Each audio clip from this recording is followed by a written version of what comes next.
Gracias, señor presidente. Gracias, señor Granado. Le voy a contestar yo. Ciudadano no puede, pero... Perdón, una puntualización. 3 minutos, que he dado 2 de más.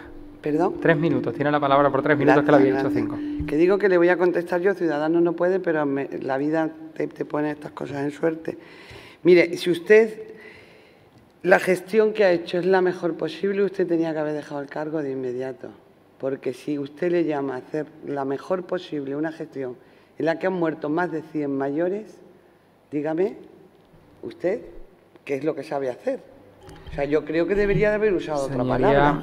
Comenté al principio de las preguntas, que nos ciñéramos a las preguntas. Estamos con valoraciones subjetivas, no estamos formulando la pregunta tal y como aparece en el reglamento, que es una breve intervención para justificar la pregunta. Señor presidente, pare el tiempo, por favor.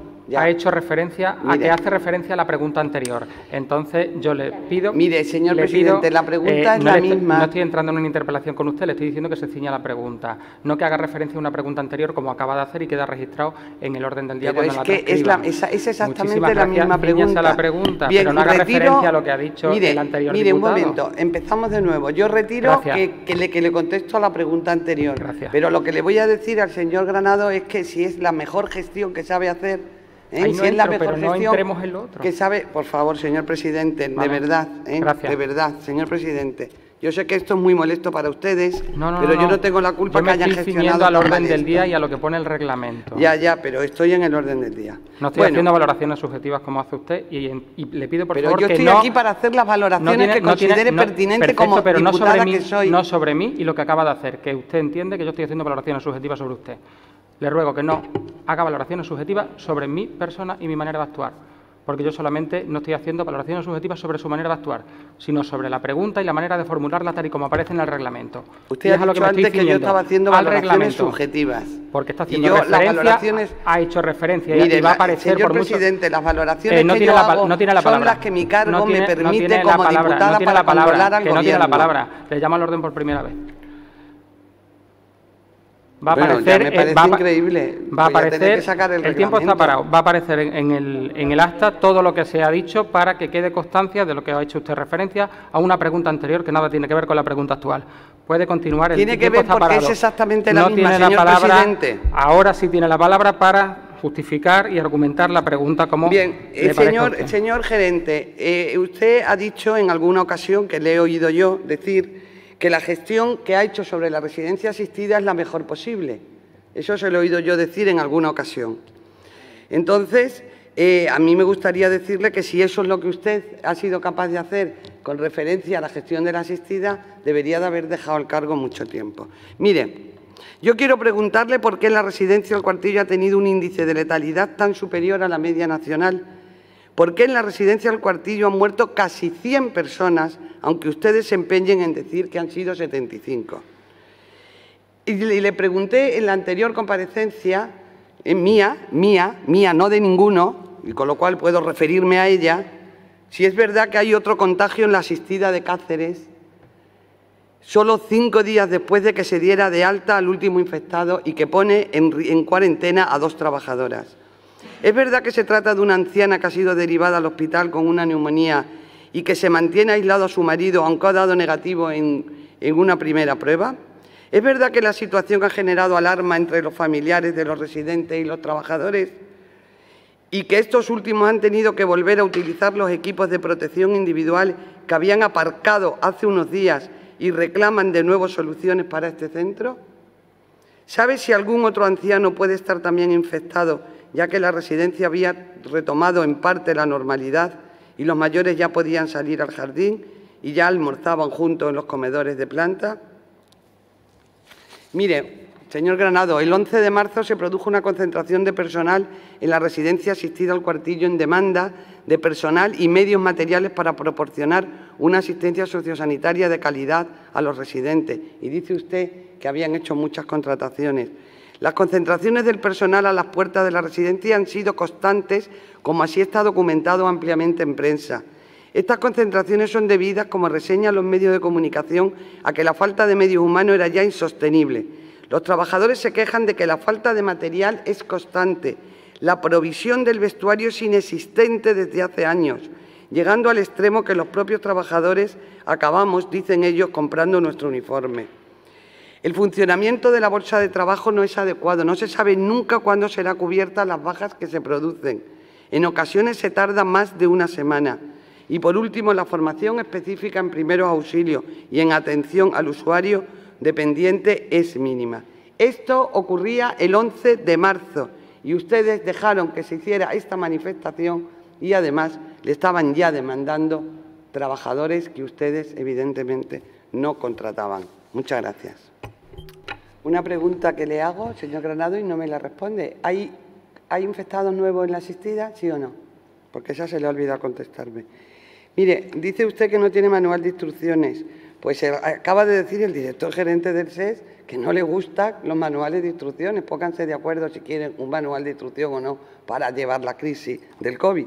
Mire, el 18 de marzo estuvieron todos juntos en el comedor, trabajadores y residentes, cuando ya estaba el estado de alarma. Y usted no ha depurado ninguna responsabilidad, a la directora no le ha pasado nada. Estaban todos juntos en un estado de alarma. Los trabajadores aparecían en fotos denunciando la precariedad de los sistemas de protección, bolsas de basura a modo de EPIs y mascarillas donadas por gente anónima. Y usted no hacía nada en ese momento. Por tanto, no tenían protección, no realizaron test y había mucha escasez de personal. Los familiares han clamado a quien le quisiera oír lo que estaba ocurriendo allí. Estaban avisando que iba a ser una tragedia como así ha sido. Y ustedes miraban para otro lado. Pero las consecuencias las han pagado los mayores y las siguen pagando. Me decía un familiar, literal, el cuartillo de Cáceres ha sido el Guantánamo extremeño. Los residentes que estaban vivos han estado 74 días sin tomar ni ver el sol. Han estado recluidos en su habitación sin atención, sin moverse y sin nadie que les moviera, porque los trabajadores estaban saturados de trabajo. Los familiares clamaban que si no los mataba el COVID, se iban a morir de pena. Y el fisioterapeuta estaba de baja paternal y no se sustituyó y, por tanto, no podía hacer el ejercicio. Todos los familiares coinciden en el grave deterioro que han sufrido sus padres. Tengo un WhatsApp del 21 de mayo que le transcribo. La asistida parece un campo de concentración. Los abuelitos que están bien y que por no haberles realizado el test y no saber quién está sano, están recluidos en las habitaciones. Ya no conocen a los familiares, están perdiendo masa muscular, deterioro cognitivo, escaras, están fatal. Necesitan la ayuda urgente de todo aquel que le pueda echar una mano. Una videollamada a la semana de 1 minuto o una foto, por favor. Preguntar al señor Vergeles cómo está la asistida, porque ahora mismo el que está sano podría salir de allí y los familiares podrían estar con él. Cuando pase esto, el 90% se le ha ido la cabeza, la poca movilidad que tenía ya no la tienen.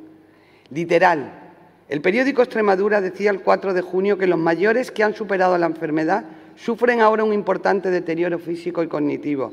Delgadez extrema, desorientación y dificultad para caminar son los principales síntomas.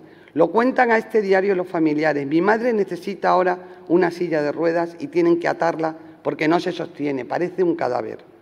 Pero no solo los que han padecido COVID, sino que el resto también lo han sufrido debido al confinamiento. ¿Cómo van a revertir esta situación en los mayores que siguen allí? ¿Cómo les van a solucionar que se encuentren mejor? No han hecho refuerzos, han hecho lo justo, pero que algo que se ha hecho mal es evidente. Lo dice incluso el alcalde Luis Alaya de su partido en una entrevista al periódico de Extremadura el 12 de junio, cuando afirma: he preguntado todos los días, también a los trabajadores y familiares. Es muy difícil de valorar, está claro que algo se ha hecho mal. Y lo dice su compañero de partido, principalmente en la asistida. Ha habido fallos y hay una investigación abierta. Y el periódico hoy recoge sus declaraciones. Ya sabemos que es un centro vulnerable por la edad, claro, todos lo sabemos, estaría bueno. Y las características de los residentes, pero sin duda se han cometido errores y algo ha pasado para que fuera imposible frenar los contagios durante tantos días. ¿Qué ha pasado, señor Granado? ¿Lo sabe usted lo que ha pasado?